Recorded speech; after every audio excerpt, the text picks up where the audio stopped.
महाराष्ट्र के विधान भवन में ट्रिपल तलाक के मुद्दे पर जब चर्चा छिड़ी तब एनसीपी के विधायक और नेता सना मलिक इन्होंने एक बयान दिया जो बहुत वायरल भी हुआ और बहुत कंट्रोवर्शियल भी कहा जा रहा है। खुद सना मलिक हमारे साथ है, उनसे ही जानने की और समझने की कोशिश करते कि आखिरकार उन्हें कहना क्या था।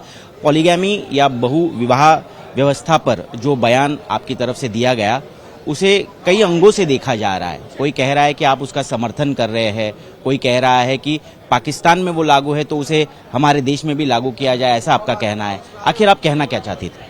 देखिए, लक्ष्य विधि लगाई थी बीजेपी के हमारे आमदार देवयानी फरांदे जी ने। उन्होंने जब शुरुआत की बहुत ही अच्छी तरीके से 3 महिलाओं के इश्यूज के बारे में जेन्युइनली सारे इश्यूज रखे, पति के अत्याचार किस तरीके से हो रहे उस तरीके से सारे इश्यूज उन्होंने रखे। लेकिन जब उन्होंने मंत्री महोदय से प्रश्न पूछा तो उन्होंने ये डायरेक्ट टारगेट किया कि मुस्लिम महिलाओं के ऊपर अत्याचार हो रहा है ये चीज़ों से, और उनके ऊपर क्या उपयोजना बनाई जाएगी, उनके लिए क्या सरकार आगे प्लान कर रहा है। और साथ में उन्होंने यही सब बोलते वक्त उन्होंने और एक चीज डाल दी बीच में कि पॉलीगैमी हो रही है और पाकिस्तान में पॉलीगैमी के ऊपर ये नियम लगे, पाकिस्तान में इतने टक्के पे पॉलीगैमी है, पाकिस्तान में कुछ तो कोई ग्रुप ऑफ लोगों को मतलब आर्बिट्रेशन कमेटी बना के उसके हिसाब से आगे बढ़ाया जा रहा है। तो हमने उनको 2 चीज बहुत ही स्पष्ट तरीके से बोली। एक कि जब भी महिलाओं के विषय आ रहे, क्योंकि इश्यूज सिर्फ मुस्लिम महिलाओं के नहीं है, महिलाओं के विषय जब आते हैं तब आप उसमें रिलीजन इंक्लूड ना करें, क्योंकि सिर्फ इश्यूज महिलाओं के जो है महिलाओं के होने चाहिए, मुस्लिम महिलाओं के इंडिविजुअली नहीं है। ये सभी अत्याचार सभी जगह हो रहे हैं और इन जनरल महिलाओं के हैं। दूसरा, जब आप कोई भी मुस्लिम के रिलेटेड अगर आप कोई रेफरेंस दे रहे हो तो आप एग्जाम्पल पाकिस्तान का मत दो, आप साइटिंग्स पाकिस्तान के मत दो, आप आइडियोलॉजी पाकिस्तान का मत बताइए, उसे एक आइडियल की तरह भारतीय मुसलमान के सामने मत रखिए। क्योंकि पाकिस्तान का मुद्दा बीजेपी के विधायक देवयानी फरांदे ने पहले लाया। बीजेपी के आमदार ने तो पाकिस्तान को वाहवाही दे दी, मुझे ऐसा लगा। तो उधर मुझे भी बहुत अजीब सा लगने लगा कि हम अब भारतीय मुसलमान पाकिस्तान का एग्जाम्पल लेके इधर कुछ काम करेंगे। एक्चुअली ये था कि उन्होंने जो रेफरेंस दिया उसकी जानकारी मुझे है। मुझे ऐसा लगा कि देवयानी फरांदे जी को एक पाउल और मतलब एक कदम आगे बढ़ के थोड़ी और जानकारी लेनी थी, और वो जानकारी अगर उन्होंने नहीं ली मुझे पता नहीं, लेकिन उन्होंने वो साइट नहीं किया। पाकिस्तान में जो लॉ इम्प्लीमेंटेशन की वो बात कर रहे हैं कि ये कायदा बनाया गया है, वो एक्चुअली हमारे कुरान में है। तो हमने क्लियर इनको बोला कि अगर आपको कुछ बोलना है तो आप पाकिस्तान का रेफरेंस भारतीय मुसलमान को ना दीजिए। आप सिंपल है, कुरान में ये बोला है, हम कुरान फॉलो करते हैं, आप कुरान का रेफरेंस दीजिए। भारत के संविधान ने हमें प्रैक्टिस प्रोफेशन प्रोपोगेट करने का दिया है ना अधिकार, आर्टिकल 25 के अंदर। और अगर स्पेशली आप मुस्लिम्स के लिए कुछ लॉ बना रहे हैं तो उसको धारक अगर कुछ रखना है तो उसको कुरान को रखिए। आप पाकिस्तान को एज एन आइडियल या एज एन एग्जाम्पल भारतीय लोगों के सामने नहीं रख सकते हैं। और यही मुद्दा था जो इतना गरजा। शायद मेरे बातों को कहीं काट दिया गया, देवयानी फरांदे जी का डायलॉग्स कहीं आया ही नहीं, और जो माइलेज वो लेना चाहती थी वो नहीं मिल पाया उनको।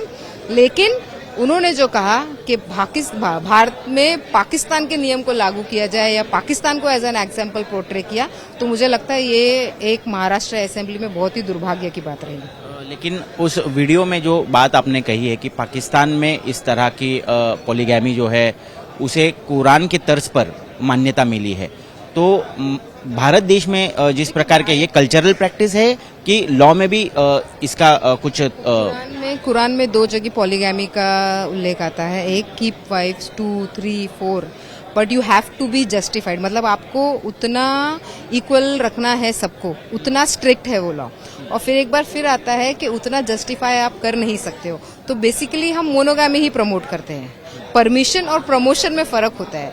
तो it is permitted but it is not promoted. तो मोनोगामी ही चलती है।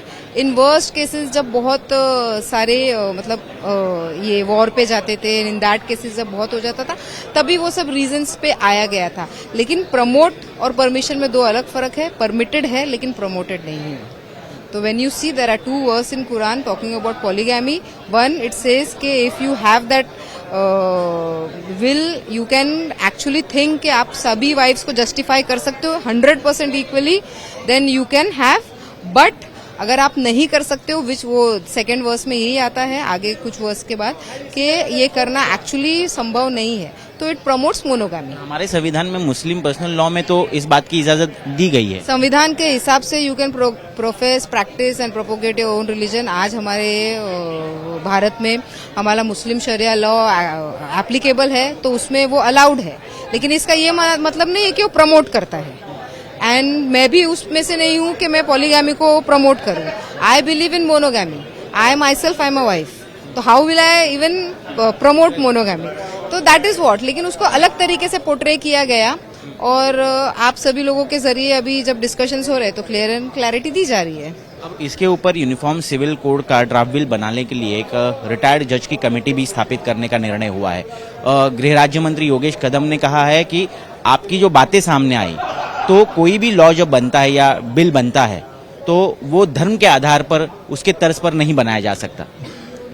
देखिए, शायरा बानो के केस से मुस्लिम वुमेन्स के लिए जो बिल आया 2017-18 में, जहाँ पे इंस्टेंट ट्रिपल तलाक बैन हुआ, तो कोर्ट में भी जब आया था तो मुस्लिम क्लरिक्स के सारे जितने भी वो थे ओपिनियंस वो लिए गए थे।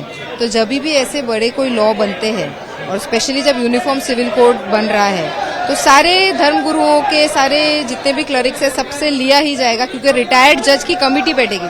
तो रिटायर्ड जज की कमिटी जब बैठेगी तो कमिटी के अंतर्गत ही ये सारे डिस्कशंस होते हैं, और तभी सभी धर्म के गुरुओं को बुला के, सिर्फ मुस्लिम धर्म गुरु नहीं लेकिन सभी धर्म के गुरुओं को बुला के सबके ओपिनियंस लिए जाएंगे, क्या डूज है, क्या डोंट्स है, और किस तरीके से वे फॉरवर्ड होएगा। उसी तरीके से वो रिपोर्ट बनेगी, और रिपोर्ट बनने के बाद ही बिल आएगा। I am looking into it in a very inclusive way, कि जिस तरीके से हाई कोर्ट के रिटायर्ड जजेस की कमेटी बनी है, तो उस तरीके से बहुत ही इंक्लूसिव तरीके से यूसीसी को लाया जाएगा। उसकी रिपोर्ट बहुत ही पॉजिटिव रहेगी, और इंक्लूसिव एक यूसीसी का बिल आएगा। लेकिन अगर एक्सक्लूसिवली किसी को टारगेट किया जाएगा या एक्सक्लूसिव कर दिया जाएगा किसी के लिए, तो उस पर जरूर हम पॉजिटिवली, जिस तरीके से हम हमेशा अपना स्टैंड रखते हैं, उस तरीके से हम स्टैंड रखेंगे। आने वाले यूनिफॉर्म सिविल कोड के ड्राफ्ट बिल में अगर पॉलीगैमी को ना ही प्रमोट ना ही परमिट किया जाए, इस तरह का अगर नियम आता है या अमेंडमेंट होती है, तो क्या आप उसका समर्थन करें?